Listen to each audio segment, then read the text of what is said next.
بسم اللہ الرحمن الرحیم۔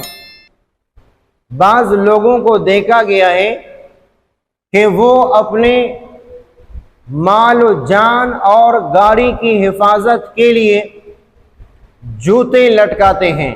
مثلا گاڑی اور رکشوں کے نیچے یا پیچھے دیکھا گیا ہے کہ جوتے لٹکاتے ہیں، اور تصور یہ کیا جاتا ہے کہ اس جوتے سے اس گاڑی کی حفاظت ہوتی ہے یا اس رکشے کی حفاظت ہوتی ہے۔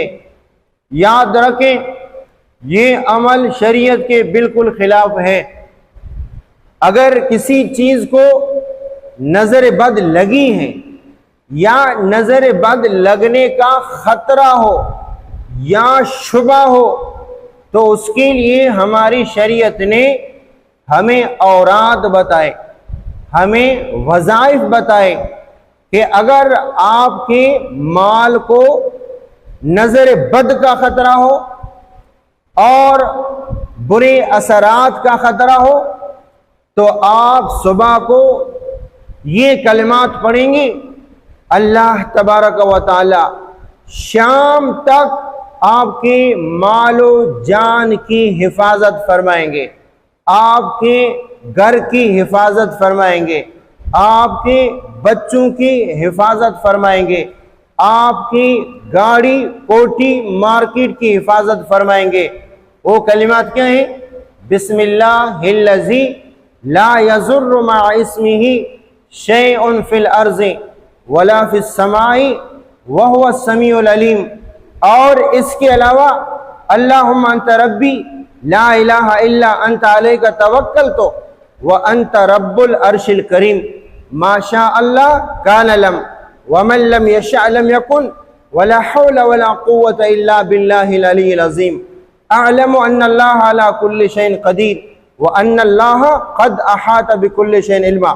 اللہم انی اعوذ بک من شر نفسی ومن شر کل دابہ انت آخذ بناصیتها الى صراط مستقیم۔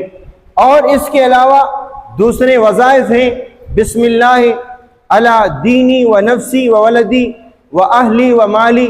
اور اس کے علاوہ پاکی کا اہتمام کریں، سنتوں پر عمل کریں، تو اس طرح کے توہمات سے انشاءاللہ آپ کی جان چھوٹ جائے گی۔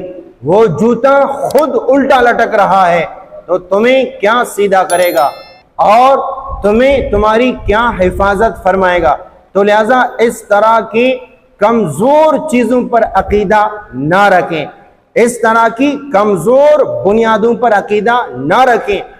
اگر آپ کو یہ چاہیے کہ آپ کی مال و جان و گاڑی و کوٹی و اسباب کی حفاظت ہو، بچوں کی حفاظت ہو، آپ ان مسنون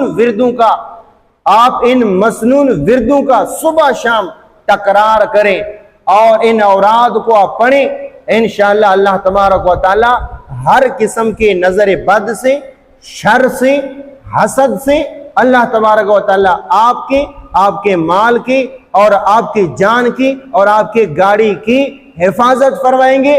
اور یہ جوتا لٹکانا یہ کمزور عقیدہ والوں کا کام ہے۔ ہاں البتہ اگر جوتا لٹکانے سے نظر بد سے حفاظت ہو تو پھر یہ ہوگا نولیہ ما تولی، تو سمجھ لو کہ اللہ نے ہمیں جوتے کے حوالے کر دیا۔ اگر ہم اللہ کی طرف رجوع کریں گے تو اللہ ہمارا ہاتھ تھامے گا۔ اگر ہم نے جوتے کا سہارا لیا، داغے کا سہارا لیا، تو اللہ ہمیں جوتے اور داغے کے حوالے کر دے گا۔ لہٰذا خود بھی بچیں اور اوروں کو ان کمزور چیزوں سے بچانے کی تلقین کریں۔ السلام علیکم ورحمۃ اللہ وبرکاتہ۔